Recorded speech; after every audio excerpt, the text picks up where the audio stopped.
Morning students. आज मैं आपकी किताब क्षितिज के काव्यखंड का प्रथम अध्याय साखियाँ, जिसका चौथा दोहा आज हम पढ़ेंगे।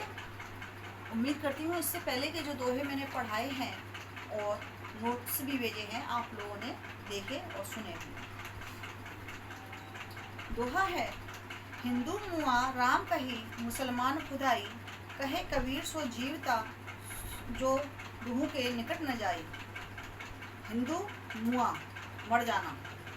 कबीरदास जी ने आडंबरों का विरोध तो किया ही है, तो जैसे मुआ का मतलब मर जाने, हिंदू मर जाने राम राम कहते हैं और मुसलमान मर जाने रहीम कहते हैं, यानी खुदा और राम रहीम।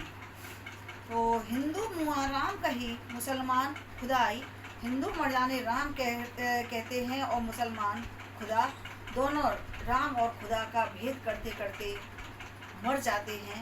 कहे कबीर सो जीवता, जो दोहू के निकट न जाए। कबीरदास जी कहते हैं वही मनुष्य सच्चे रूप में जीवित है, जिसे इस बात का ज्ञान है कि राम और रहीम एक ही हैं।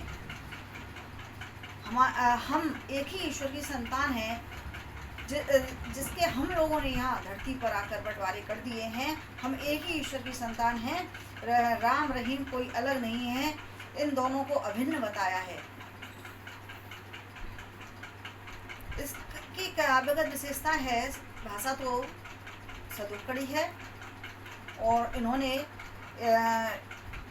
खुदा और ईश्वर को एक बताया है। इन्होंने हिंदू मुसलमानों की विरोधी भावनाओं का उल्लेख किया है।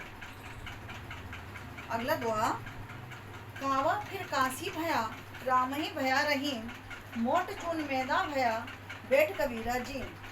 प्रस्तुत साखी में कबीरदास जी कहते हैं, काबा जो एक मुसलमानों का धार्मिक स्थल है और काशी जो हिंदुओं का धार्मिक स्थल है, लेकिन ये दोनों अलग हम लोगों ने किए हैं, अलग अलग नाम रखे गए हैं। यदि जिस मनुष्य को इस बात का परम ज्ञान हो जाता है, पूर्ण रूप से जो मनुष्य ज्ञान प्राप्त कर लेता है, हिंदू मुस्लिम के भेदभाव को हटा देता है, तो कावा ही काशी हो जाता है और काशी ही कावा हो जाता है। राम ही रहीम है और रहीम ही राम है, इस भेद को मिटा दिया है। मोट चून मैदा भया, बैठ कबीरा जी। मोट चून मैदा भया, जो हम आटा खाते हैं, चून जिसे पुरानी भाषा में चून कहा जाता है। जो हम आटा खाते हैं वो एक गेहूं, अनाज के एक दाने से, जो अनाज के दाने होते हैं गेहूं के, उनसे ही बनता है। उसे महीन पीस लेते हैं तो वो मैदा रूप धारण कर लेता है, और उसे यदि थोड़ा मोटा करते हैं तो वो गेहूं के आटे का रूप धारण कर लेता है, जिससे रोटियां जो हम खाते हैं, और जो मैदा होती है उससे मठरी वगैरह ऐसी चीज़ें, केक वगैरह में काम आता है।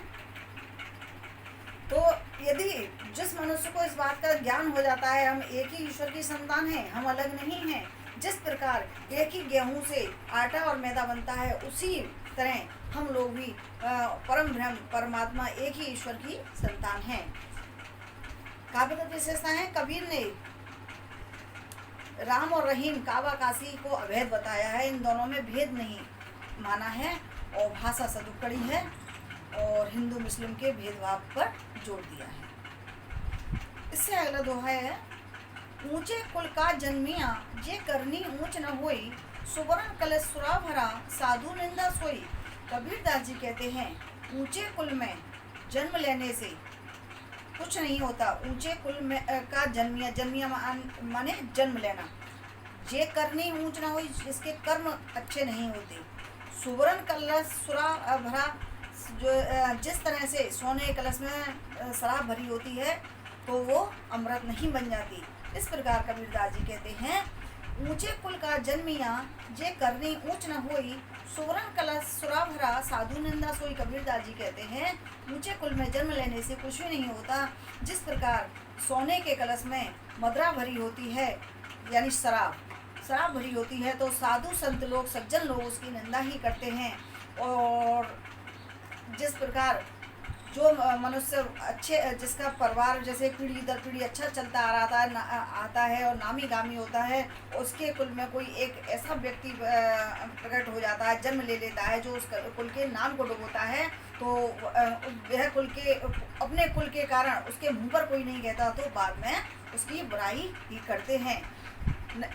जैसे ऊंचे कुल में जन्म लेने से इंसान ऊंचा नहीं बनता, उसी तरह से सोने के कलश में मदरा भर जाने पर वह अमृत का रूप धारण नहीं कर लेती, वह शराब तो शराब ही रहती है, और साधु सज्जन लोग उसकी निंदा ही करते हैं।